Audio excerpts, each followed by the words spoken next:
ओम शांति।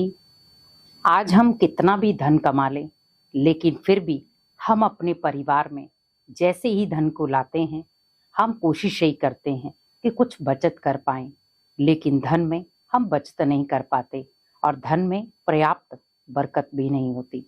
कई बार हम चिढ़ जाते हैं कि हम इतना कमाते हैं पर धन में बरकत नहीं होती। क्या ऐसे कारण हैं जिसकी वजह से धन में बरकत नहीं हो रही?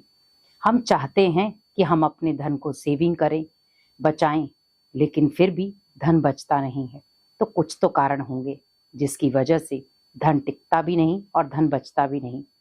तो हमें कुछ चीज़ों का ध्यान रखना है जिसकी वजह से हमारा धन बचता भी नहीं और टिकता भी नहीं। तो क्या ऐसे कारण होंगे? तो छोटी छोटी गलतियां जो हम कर जाते हैं जिसकी वजह से धन टिकता नहीं है, और वो गलतियां क्या हैं? वो थोड़ी विचार योग्य हैं, क्योंकि आज व्यक्ति सिर्फ धन कमा रहा है, धन बचा नहीं रहा। आज हम सिर्फ ये सोचते हैं, सुबह जब हम किसी कार्य के लिए निकलते हैं या जॉब के लिए निकलते हैं तो हमें सिर्फ क्या होता है कि मुझे जॉब करनी है, मुझे कार्य करना है, लेकिन हम अपनी खुशी भूल जाते हैं। कहते हैं धन कमाओ लेकिन खुशी के साथ, लेकिन हम आज धन कमा रहे हैं मजबूरी के साथ। तो जब आप घर में धन लाते हो तो मजबूरी के साथ।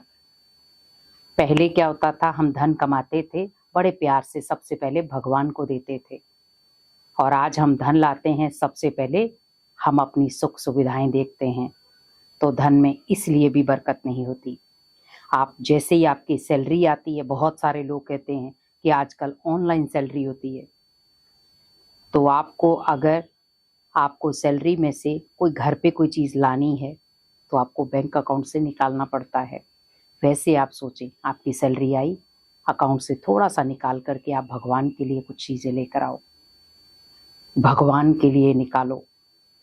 पहले 10वां हिस्सा पहले भगवान के लिए निकाला जाता था तो उसमें बरकत होती थी, और इस समय हम सिर्फ सुख साधनों में लगे हुए हैं। हमें ये चाहिए, हमें ये चाहिए, हमें ये चाहिए। हम सिर्फ इस समय अपनी ज़रूरतों को पूरा कर रहे हैं। पेट हमारे से क्या मांग रहा है? सिर्फ 2 रोटी। अब सोचिए, उस 2 रोटी के पीछे हमें कितनी टेंशन लेनी पड़ रही है। 2 रोटी खानी है सिर्फ पेट को, 12 लीटर पानी पीना है, लेकिन टेंशन कितनी है। सोचिए इंसान क्या बन चुका है, उसके लिए कर क्या रहा है वो। हमने सिर्फ टेंशनों का मोल लिया है बस। सुख सुविधाएं इतनी बढ़ा ली हैं कि वो आज टेंशन दे रही हैं।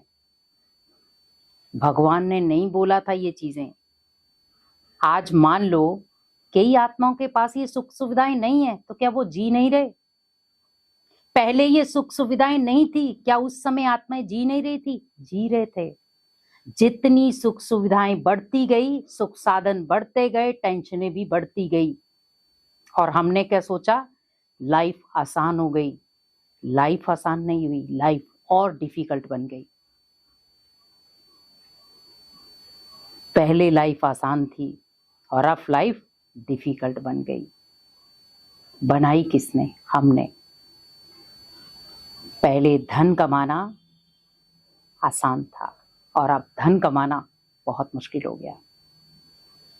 पहले रिश्तों को बचाना बहुत आसान था, अब रिश्तों को बचाना भी बहुत कठिन हो गया।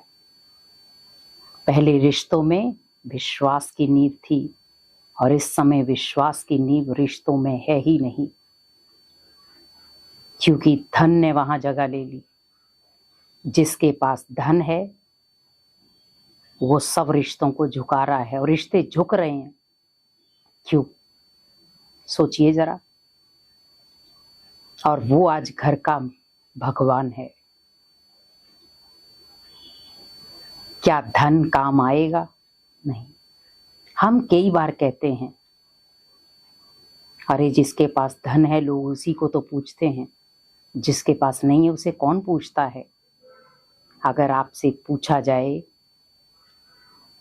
कि अंतिम सांसें ले रहा इंसान, आपने चारों तरफ पैसे लगा दिए, पानी की तरह पैसे बहा दिए, इंसान नहीं बचा। क्या पैसे ने इंसान को बचाया? नहीं। क्या पता उसके हाथों में दुआएं अगर होती तो बच जाता, पर उसने दुआएं नहीं कमाई। इसीलिए भगवान कई बार वो परीक्षाएं लेता है। जिसे धन का अहंकार है कि मैं धन से हर चीज बचा सकता हूं, खरीद सकता हूं, लेकिन जो मन की अशांति है, क्या वो शांति खरीद सकता है? घर में दुख है, क्या बाहर जाकर के सुख ले सकता है? नहीं। तो धन में बरकत लानी है, धन को बचाना है, तो धन किस प्रकार से हो? भगवान का है। भगवान ने मुझे अमानत के रूप में दिया है। भगवान ने ये आपका है। आपने मुझे सेवार्थ दिया है, मैं सेवार्थी से लगाऊंगा।